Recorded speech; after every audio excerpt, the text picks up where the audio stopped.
According to Joseph Stalin, he held a conversation in 1931 with Lady Astor, the first woman to be seated in the British Parliament, in which he asked her about various politicians in the UK. Neville Chamberlain? The coming man, she said. What about Winston Churchill? Oh, he's finished, she assured him. Stalin replied, if your country is ever in trouble, he will come back. Welcome to the history of the 20th century.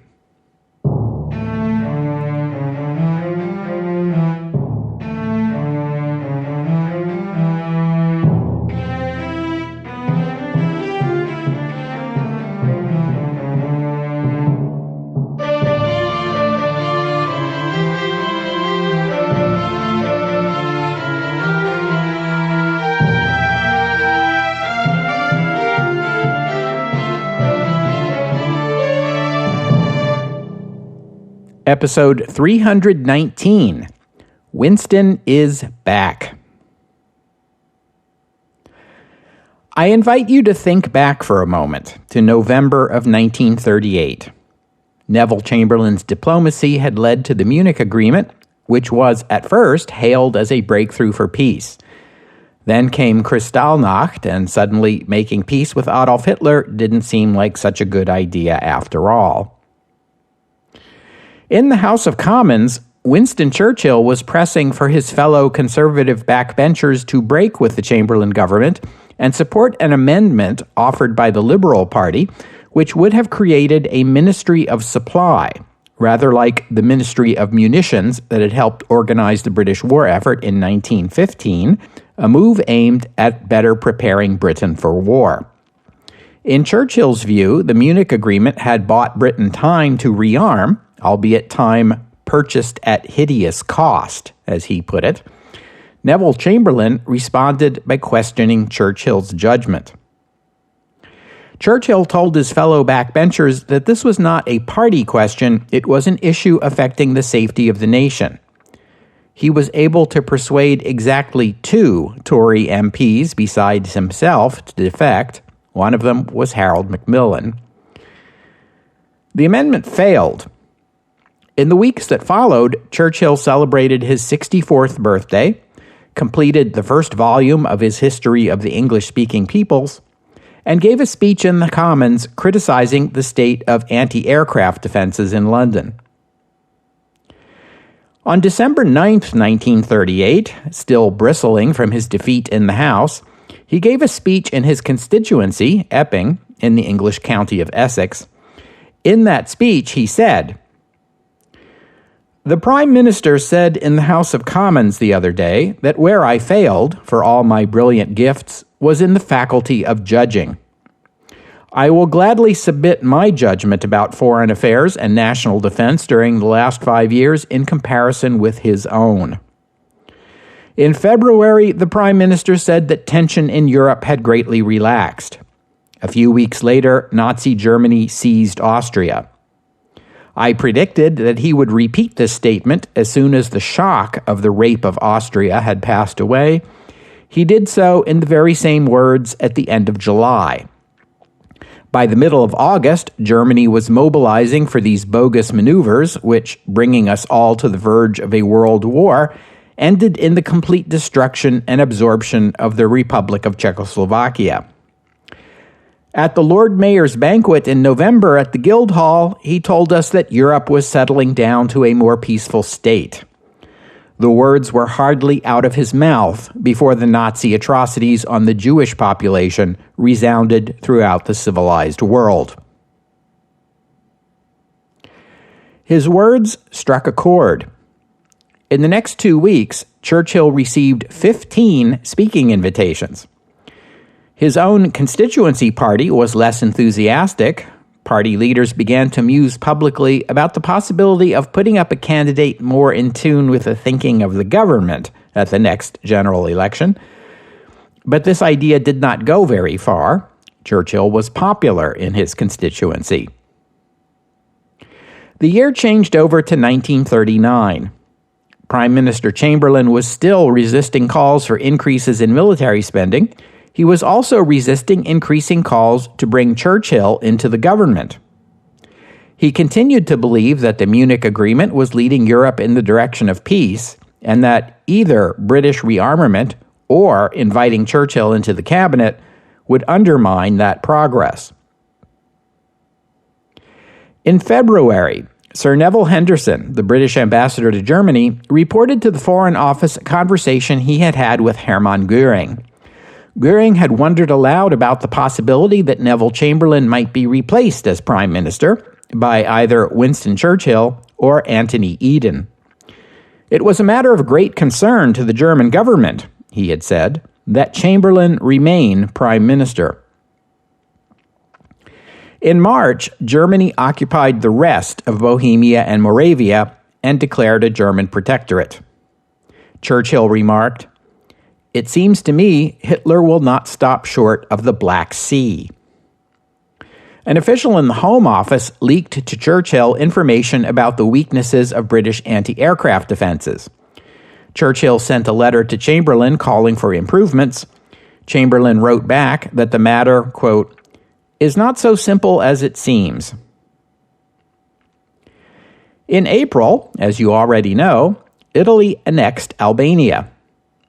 Churchill telephoned Chamberlain and pressed the PM to convene Parliament the next day, which would have been Easter Sunday, and ordered the Royal Navy to land troops on the Greek island of Corfu as a warning to Mussolini.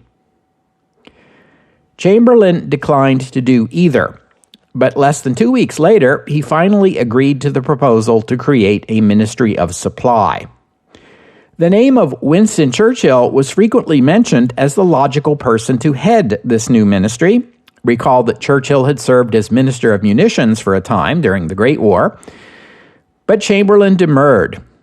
Privately, he told people of Churchill's call for drastic action following the Italian move into Albania and suggested that were Churchill in the cabinet, he would wear everyone out with his constant calls for what Chamberlain described as rash suggestions.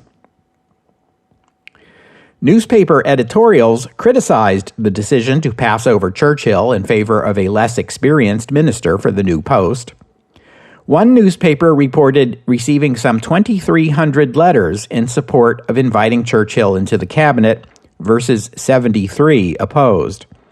Most of those opposed cited the failed Gallipoli invasion as their reason. In May, Churchill was informed that the governments of Poland, Romania, and Greece had decreed that Churchill's fortnightly Daily Telegraph newspaper column could no longer be published in their countries. This decision was made to avoid antagonizing Germany. That same month, a British newspaper survey reported that 56% of respondents wanted to see Churchill in the cabinet. 26% were opposed, and the rest said they were unsure. In June, Churchill learned from American journalist Walter Lippmann that the U.S. ambassador to Britain, Joseph Kennedy, was saying privately that if war came, Britain would surrender. Churchill vigorously denied this was accurate, telling Lippmann, "I, for one, would willingly lay down my life in combat rather than surrender to the menaces of these most sinister men." That same month, a collection of Churchill's newspaper columns was published under the title Step by Step. Labour Party leader Clement Attlee wrote Churchill a letter congratulating him on the publication of the book and remarking, "It must be a melancholy satisfaction to see how right you were." By July, there were calls coming even from within the cabinet to grant Churchill a seat at the table. Chamberlain explained his continued opposition by saying he would not, quote, "gain sufficiently from Winston's ideas and advice to counterbalance the irritation and disturbance which would necessarily be caused." That same month, Britain's military attaché in Germany reported to the Foreign Office a conversation he had had with the German finance minister. The minister advised that if the British government wanted to convince the German government that it was serious about its guarantee of Poland, the best way to communicate that would be to give Churchill a major cabinet post. The minister told the attaché, "Churchill is the only Englishman Hitler is afraid of." At the beginning of August, the government proposed that Parliament adjourn for its usual summer holiday on the 4th and return to session on October 3rd. With Hitler ratcheting up tensions against Poland, there were many in Parliament who thought adjourning now was a spectacularly bad idea. Among those making that argument were Labour Party leader Clement Attlee, Liberal Party leader Archibald Sinclair, and a few Tory backbenchers, including Harold Macmillan, Anthony Eden, and, you will not be surprised to hear, Winston Churchill. The debate was an angry one. Churchill pointed out that this time of year, just after the harvest came in, was historically the time when wars began. And I'll just remind you how the beginning of the First World War was postponed until the Austro-Hungarian Empire completed its 1914 harvest. Chamberlain refused to reconsider and, in fact, made the vote on adjournment a vote of confidence, meaning that if Parliament rejected the proposed schedule, the government would resign. So the government got its way.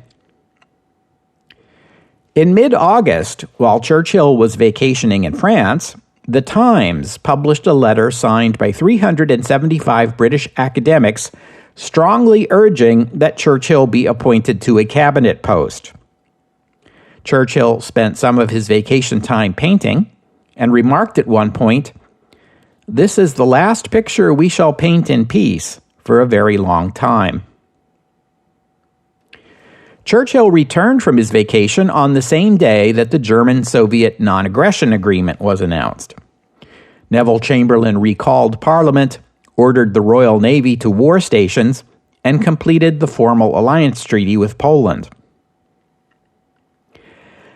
At 8:30 a.m. on September 1st, Winston Churchill was at his home at Chartwell when the Polish ambassador to Britain telephoned him with the news that German troops had crossed the Polish border.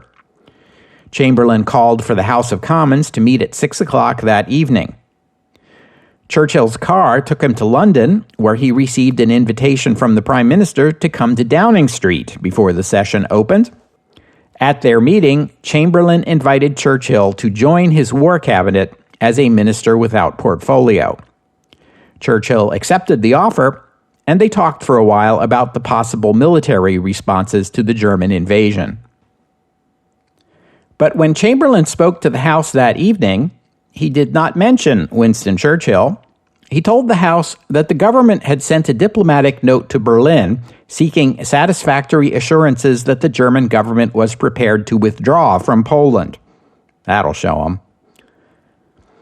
Churchill stayed overnight in London, expecting to be called into a cabinet meeting the next day, Saturday, September 2nd. The cabinet met, but Churchill was not invited. The cabinet voted to send an ultimatum to Germany to expire at midnight that night. But no ultimatum was sent. On Saturday evening, Chamberlain told the House that the government would be proposing a formula under which, if Hitler withdrew his forces from Poland, the British government would be willing to regard the position as being the same as it was before the German forces crossed the Polish frontier. In other words, if the Germans withdrew from Poland, Britain would pretend the whole thing never happened. The reaction of the House was, in the words of one Tory MP, bewildered rage. Another said the House was aghast. Conservative MP Leo Amery described his reaction to Chamberlain's speech this way: "For 2 whole days, the wretched Poles had been bombed and massacred, and we were still considering within what timetable Hitler should be invited to tell us whether he felt like relinquishing his prey." Chamberlain had badly misread the mood of Parliament. Labour Party leader Clement Attlee was not present that night, so Arthur Greenwood stepped forward and, as per protocol, announced that he would be speaking for the Labour Party. Leo Amery called out, "Speak for England, Arthur," implying that his own party leader had not. Greenwood told the Commons, "I wonder how long we are prepared to vacillate when Britain, and all Britain stands for, and human civilization are in peril." His words were received with loud applause. Winston Churchill said later that he felt the House was more united behind a declaration of war against Germany that night than it had been in 1914. But he said nothing against the PM because, although his invitation to the cabinet had not been made official and he had not yet participated in any cabinet meeting, he still considered himself effectively a member of the government. 5 ministers who actually were part of the Chamberlain government met privately after that night's session in the Commons. They were furious that the PM had not followed through on the cabinet vote for an ultimatum. At midnight that night, they confronted Chamberlain and demanded the ultimatum be sent immediately or else they would resign. Chamberlain yielded. The ultimatum was sent at 9 a.m. September 3rd, London time, which was 10 a.m. in Berlin. The deadline was noon in Berlin, giving the Germans just 2 hours to reply. And as you know, no reply came, and Britain was at war. Parliament met that afternoon. Churchill was handed a note asking him to see the Prime Minister privately after the House adjourned. At that meeting, Chamberlain offered Churchill the same cabinet post he had held at the outbreak of the last war, First Lord of the Admiralty, which would include a seat not only in cabinet, but in the smaller, more select War Cabinet. Churchill accepted the appointment, and this made him the only member of this War Cabinet who had also served in the War Cabinet in the previous war. The new War Cabinet met that afternoon. Afterward, Churchill proceeded to the Admiralty, where he met with the board. The First Sea Lord, Admiral Sir Dudley Pound, welcomed him. Churchill told the assembled admirals that it was a privilege and honor to sit in this chair once again, acknowledged there would be many difficulties, but predicted that together they would overcome them. He adjourned the meeting with the words, "Gentlemen, to your tasks and duties."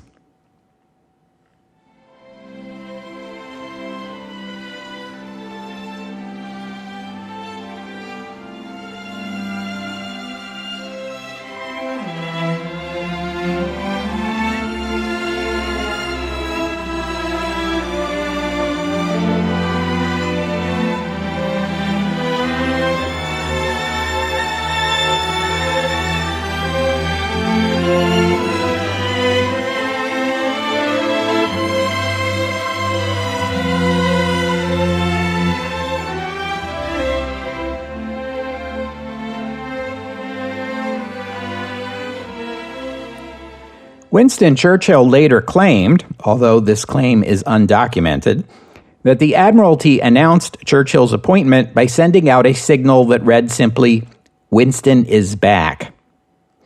Whether or not this story is true, it accurately sums up the mood in the Admiralty. Though he was now 64 years old, Churchill was still energetic. Even lower-ranking figures in the Admiralty would receive memos from Churchill requesting progress reports. Satisfactory reports were returned with scribbled notes that read, "Very good, press on," or similar words. His enthusiasm became infectious.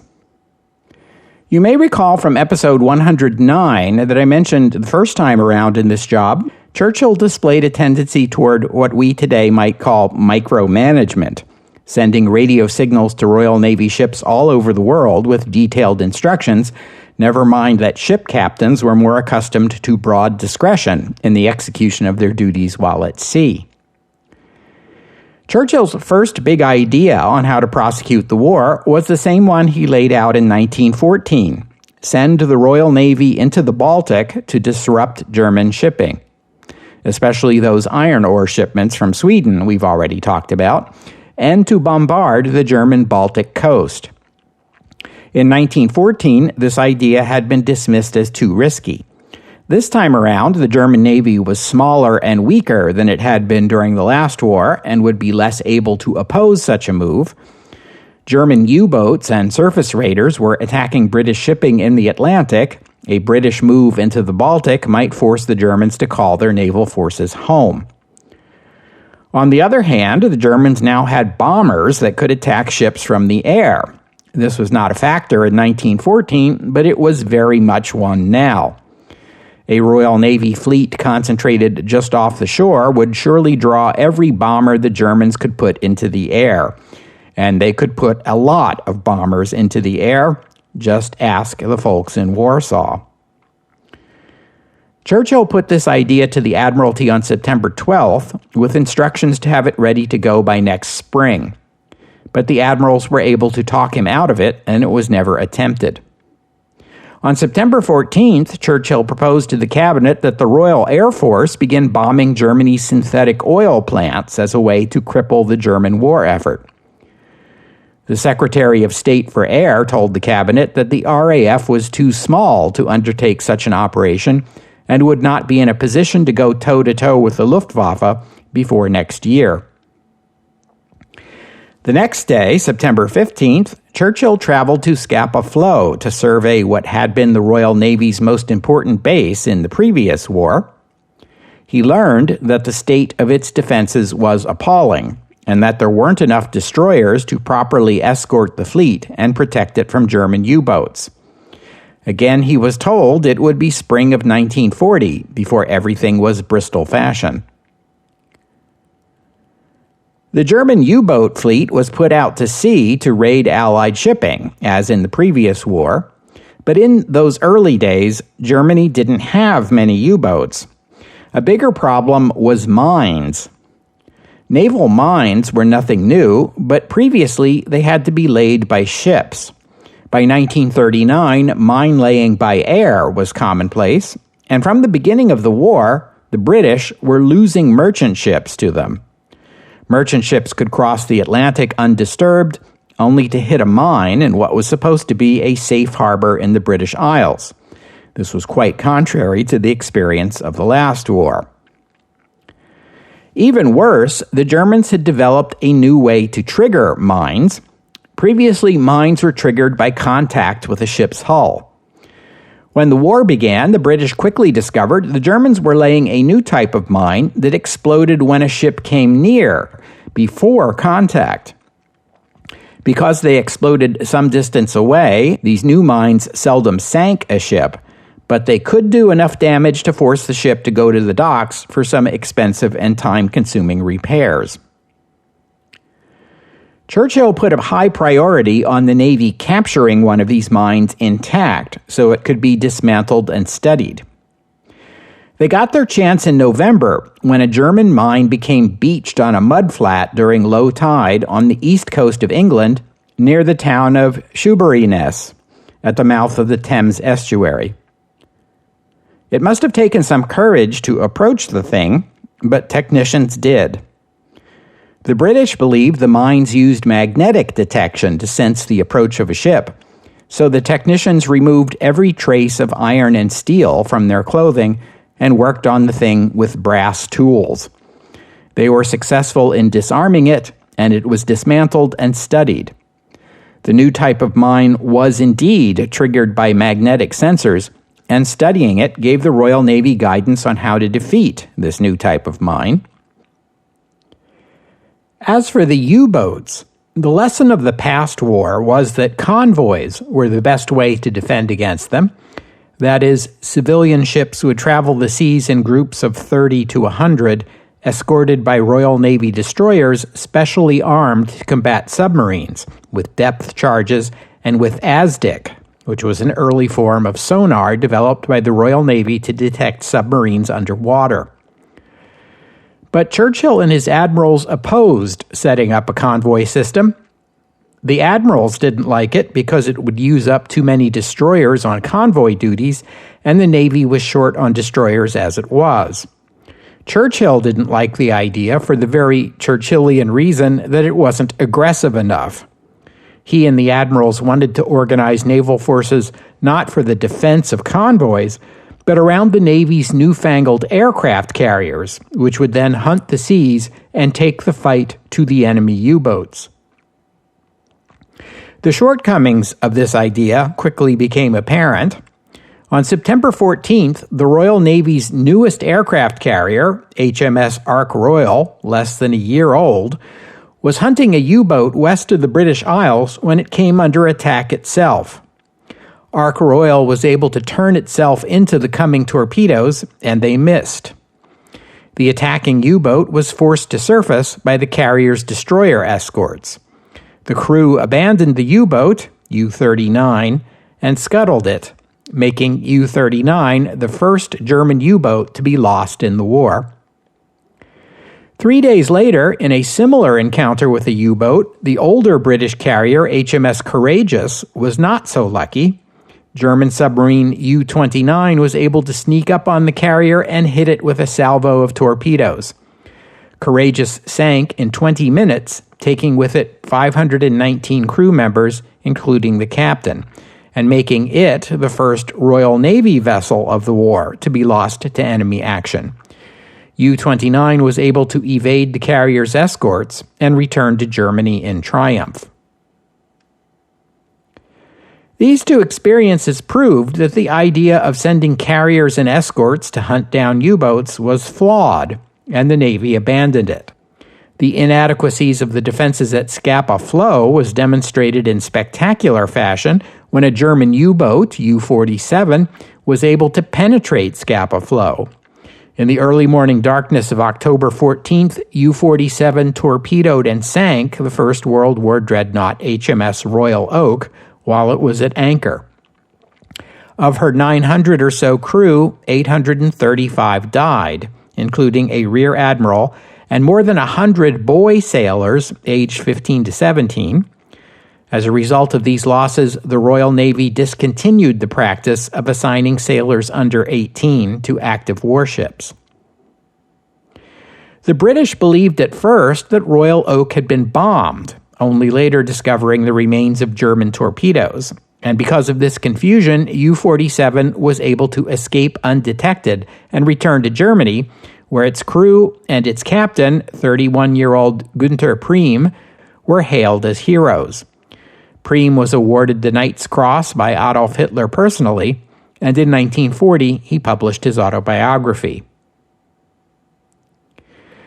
Back in the days of the Weimar Republic, when Germany was still observing the restrictions of the Treaty of Versailles, well, some of them, the German Navy ordered 3 heavy cruisers of the Deutschland class.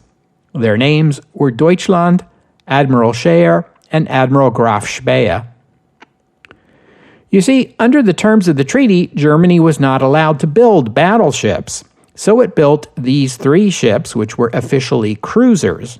But they were as big as they could possibly be without exceeding the limits of the treaty, and were armed with the kind of big guns normally seen on battleships. The German name for this class of ship was Panzerschiffe, which means roughly armored ships. The British called them pocket battleships. All 3 of these ships participated in the non-intervention patrols during the Spanish Civil War. When war was imminent, the Germans sent 2 of these 3 pocket battleships into the Atlantic to raid enemy shipping. Admiral Scheer was in the midst of a refit at the time and would not be available until 1940. Deutschland had only modest success, sinking a few Allied ships, but was able to return to Germany, where it was renamed Lützow.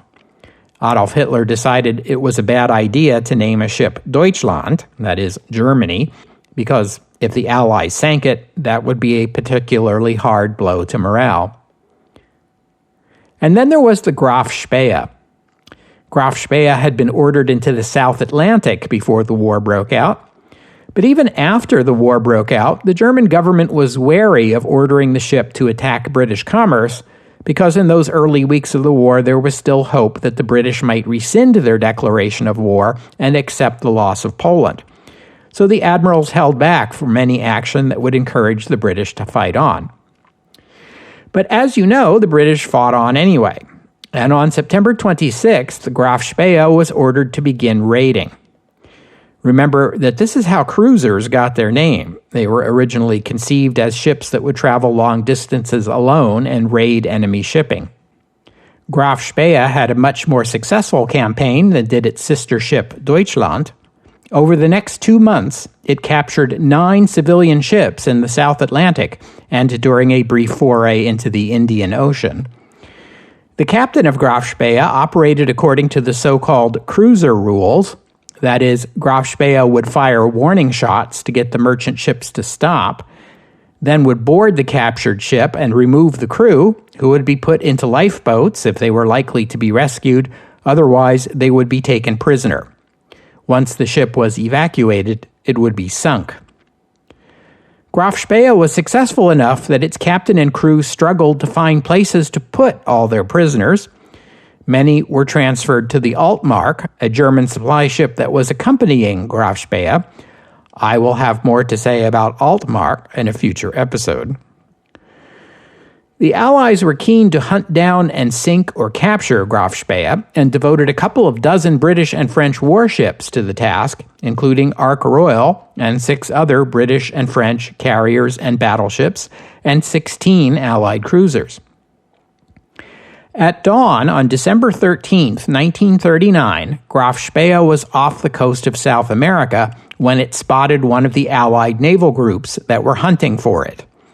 This was a British cruiser squadron of 3 ships, the heavy cruiser Exeter, and the light cruisers Ajax and Achilles. The Germans correctly identified Exeter, but at first believed the other 2 ships to be merely destroyers. The captain of Graf Speyer, Hans Langsdorff, ordered an attack. As Graf Speyer closed, the captain realized his mistake. He was actually up against a stronger force than he had realized. But Graf Speyer was diesel-powered, the older British ships were steam-powered, so he gambled that it would take the British ships time to get up to full steam and chose to continue the attack. Graf Speyer's gunfire was tight and accurate, thanks to its modern targeting systems. The Germans aimed their biggest guns at Exeter and inflicted serious damage. Ajax and Achilles then closed on Graf Speyer to draw its fire away from the wounded Exeter. Exeter was taking on water and most of its guns were out of action, but the one turret that was still operational fired a shot that destroyed Graf Speyer's fuel processing system. The German ship now had only 16 hours worth of fuel, and repair during combat would be impossible. There were no friendly naval bases to flee to. There were no other German ships in a position to come to the rescue.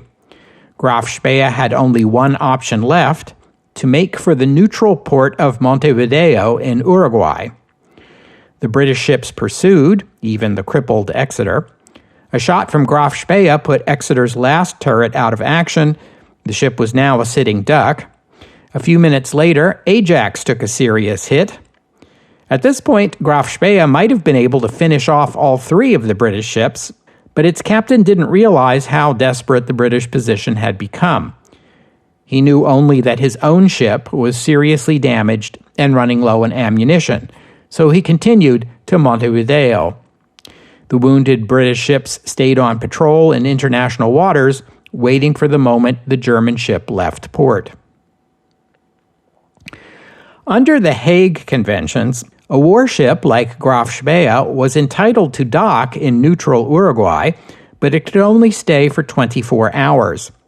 If it stayed longer, the ship could be interned for the duration of the war.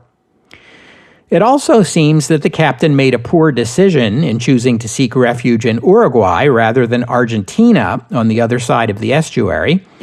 Uruguay had closer relations with Britain, and it was likely that if Graf Speyer were interned there, the Uruguayans would allow British naval intelligence to examine the ship. In compliance with international law, Captain Langsdorff released the 61 prisoners Graf Speyer had been holding to the Uruguayans. The fact remained that although Graf Speyer was in pretty good shape, her fuel system was wrecked and it would take weeks to repair. Also, her desalination plant was damaged, and so was her galley, which meant that a voyage back to Germany would not be possible until those were repaired. Captain Langsdorff contacted the German Admiralty to discuss his options. The Royal Navy had no other forces nearby, But they sent out radio traffic meant to fool the Germans into thinking that substantial reinforcements were on the way. And it worked. Convinced that escape was impossible, Langsdorff took Graf Speyer out into Montevideo harbor and scuttled it to prevent it falling into enemy hands. 2 days later, he killed himself. There were about 100 sailors killed or wounded on each side in this action. It was a tough battle, but taking the elusive and dangerous Graf Speyer out of action has to count as a British victory, albeit one gained at considerable cost. The British made the most of the propaganda value, and it also enhanced the reputation of Winston Churchill. It was as early as September, just a couple of weeks into the war, that Churchill first made known to the War Cabinet the matter of Swedish iron ore shipments to Germany, and shared in particular the Admiralty's frustration that ships carrying this ore could cruise down the coast of Norway from Narvik all the way to Germany, inside Norwegian territorial waters, where the Royal Navy could not interfere. Churchill proposed laying mines in Norwegian waters, which would have been a violation of international law, but would also force those ships away from the coast and into international waters where the Navy could intercept them. Once the Winter War began, Churchill proposed a more elaborate scheme to deny the Germans Swedish iron ore by landing British troops at Narvik in Norway, seizing that port, then moving east into northern Sweden to seize the iron ore mines.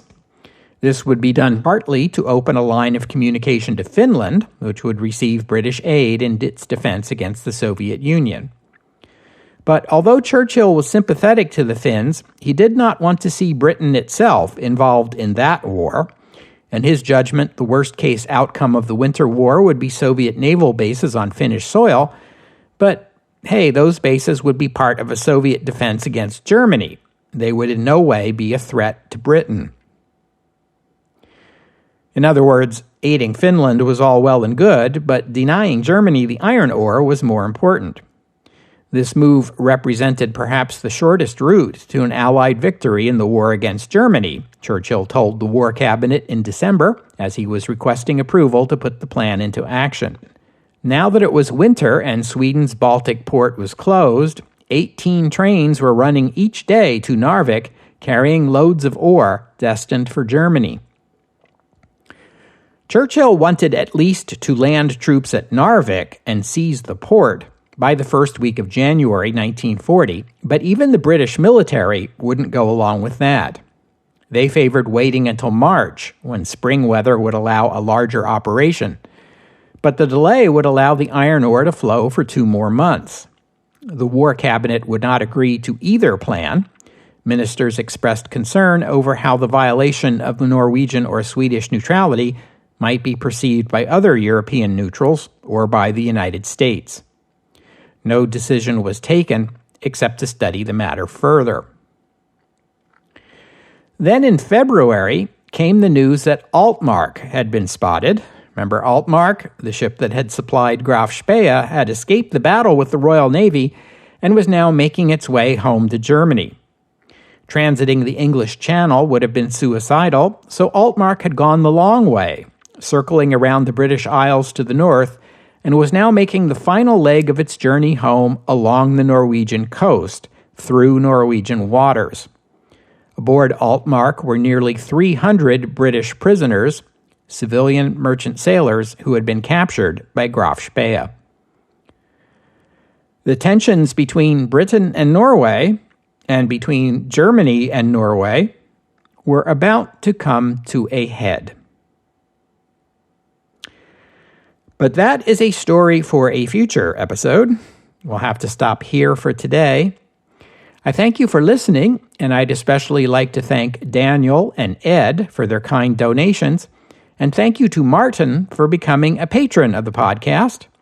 Donors and patrons like Daniel and Ed and Martin help cover the costs of making the show, which in turn keeps the podcast available free for everyone.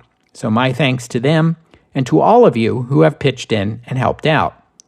If you'd like to become a patron or make a donation, just visit the website, historyofthe20thcentury.com, and click on the PayPal or Patreon buttons. The podcast website also contains notes about the music used on the podcast. Sometimes it's my own work, sometimes it's licensed, but many times the music you hear here is free and downloadable. If you hear a piece of music on the podcast and you would like to know more about it, including the composer, the performers, and a link to where you can download it, that would be the place to go. While you're there, you can leave a comment and let me know what you thought about today's show. And next week will be a bye week for the podcast, but I hope you'll join me in 2 weeks' time here on the History of the 20th Century as we look at what happened when Norway found itself in the center of the war. Operation Weserübung in 2 weeks' time here on the History of the 20th Century. Oh, and one more thing. On October 1st, 1939, Winston Churchill made his first speech to the British nation over the wireless. In that speech, he compared defeated Poland to a rock, temporarily submerged by the tide, but which would rise again. Speaking of the Royal Navy's hunt against German U-boats, he said the Navy was now taking the offensive, hunting them day and night. I will not say without mercy, because God forbid we should ever part company with that, but at any rate with a zeal, and not altogether without relish. He warned that the war might last 3 years or more, but assured listeners that Britain would see it through as defenders of civilization and freedom. Churchill's radio address earned praise from every quarter, even from some of his harshest critics in the Conservative Party. Over the following months, he would speak over the wireless a few more times. He always warned the public that dire events lay ahead, but he always ended these warnings with confident assurances regarding the ultimate outcome.